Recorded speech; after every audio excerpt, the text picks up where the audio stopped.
اچھا، اس کے پیچھے سوچ یہ ہے کہ اگر کھانا کم پڑ جائے تو ان لوگوں کو بھوکا نہ رہنا پڑے جو اصل کام کر رہے ہیں۔ یہ چھوٹی چھوٹی حرکتیں ایک بہت بڑا پیغام دیتی ہیں کہ لیڈر کے لیے اس کے لوگ سب سے پہلے ہیں۔ یہ ساری حکمت اور اصول ابراشوف نے خود ہی سیکھے یا ان کے پیچھے کوئی استاد یا رول ماڈل بھی تھا؟ نہیں، انہوں نے یہ سب خود نہیں سیکھا۔ ان کے ایک بہت بڑے رول ماڈل اس وقت کے امریکی سیکریٹری دفاع ولیم پیری تھے۔ ولیم پیری؟ جی، پیری کا اصول تھا تکبر کے بغیر فضیلت، یعنی ایکسلنس وداؤٹ ایروگنس۔ وہ ایک انتہائی قابل انسان تھے، لیکن ان میں تکبر بالکل نہیں تھا۔ تکبر کے بغیر فضیلت، یہ آج کل کی قیادت میں بہت کم نظر آتی ہے۔ ولیم پیری کی کون سی ایسی عادت تھی جس نے ابراشوف کو سب سے زیادہ متاثر کیا؟ ان کی میٹنگز چلانے کا انداز۔ ولیم پیری میٹنگ میں کبھی بھی اپنی رائے کا اظہار سب سے پہلے نہیں کرتے تھے۔ وہ سب کو بولنے کا موقع دیتے تھے اور آخر میں اپنی بات کرتے تھے۔ لیکن لیڈر پر تو ہمیشہ یہ دباؤ ہوتا ہے کہ وہ اپنی سمت واضح کرے۔ خاموش رہنا اور سب کو سننا تو بہت صبر اور خود اعتمادی کا کام ہوگا۔ یہی تو ان کی خوبی تھی۔ وہ جانتے تھے کہ اگر لیڈر پہلے ہی اپنی رائے بتا دے تو زیادہ تر لوگ پھر اسی کی حمایت میں بولنا شروع کر دیتے ہیں۔ جی، یا کھل کر اختلاف کرنے سے ڈرتے ہیں۔ بالکل، اسے ہائپو ایفیکٹ کہتے ہیں، یعنی ہائیسٹ پیڈ پرسنز اوپینین۔ پیری اسے بچنا چاہتے تھے تاکہ انہیں غیر جانبدارانہ اور بہترین معلومات مل سکیں۔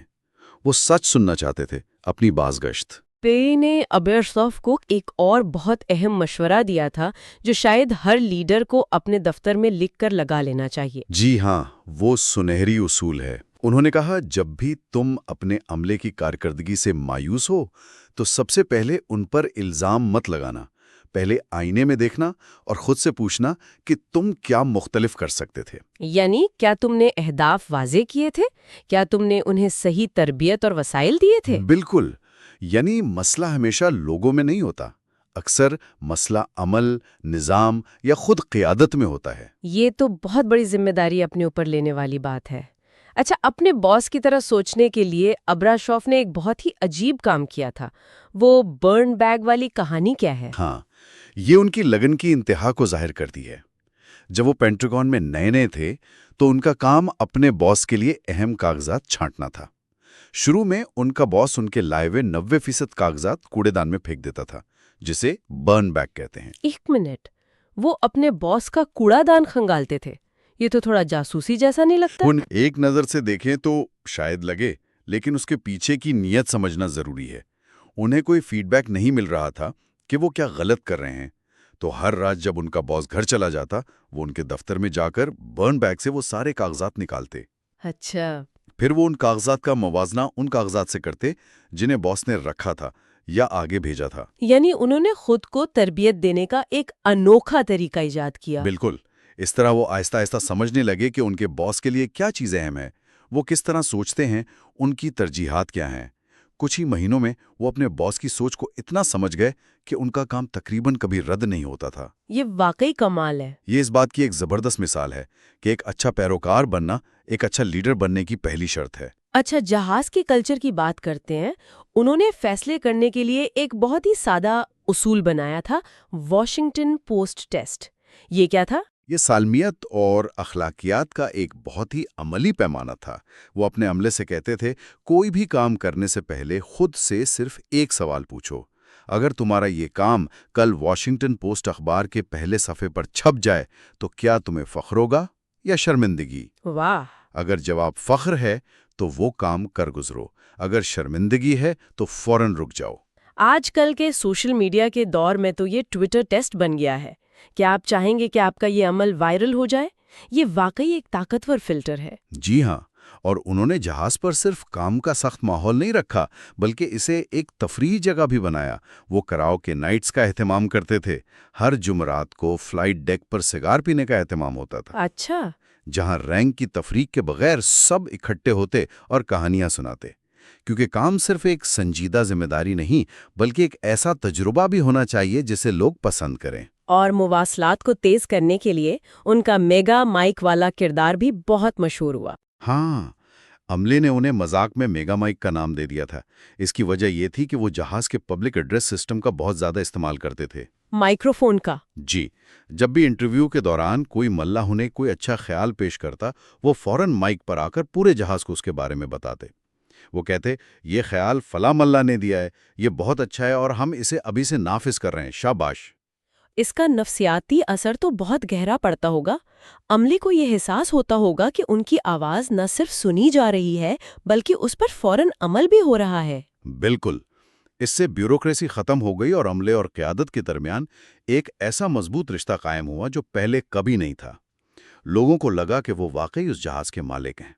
تو اگر ہم اس ساری گفتگو کا خلاصہ کریں تو مائیکل ابراشوف کی کہانی کا سبق یہ ہے کہ قیادت صرف احکامات دینے یا سخت نگرانی کرنے کا نام نہیں ہے۔ جی نہیں۔ یہ تو ایک ایسا ماحول بنانے کا نام ہے جہاں ہر شخص خود کو قابل احترام، بااختیار اور ادارے کا حقیقی مالک محسوس کرے۔ جی بالکل یہی بات ہے۔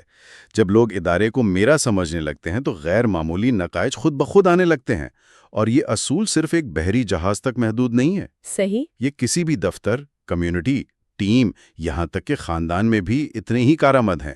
یہ سب سننا، احترام کرنا، اختیار دینا اور اپنے لوگوں میں حقیقی دلچسپی لینے کے بارے میں ہے۔ یہ واقعی ایک متاثر کن کہانی ہے کہ کس طرح ایک لیڈر کی سوچ پوری تنظیم کی تقدیر بدل سکتی ہے۔ آخر میں سامعین کے لیے ایک سوچ چھوڑے جاتے ہیں۔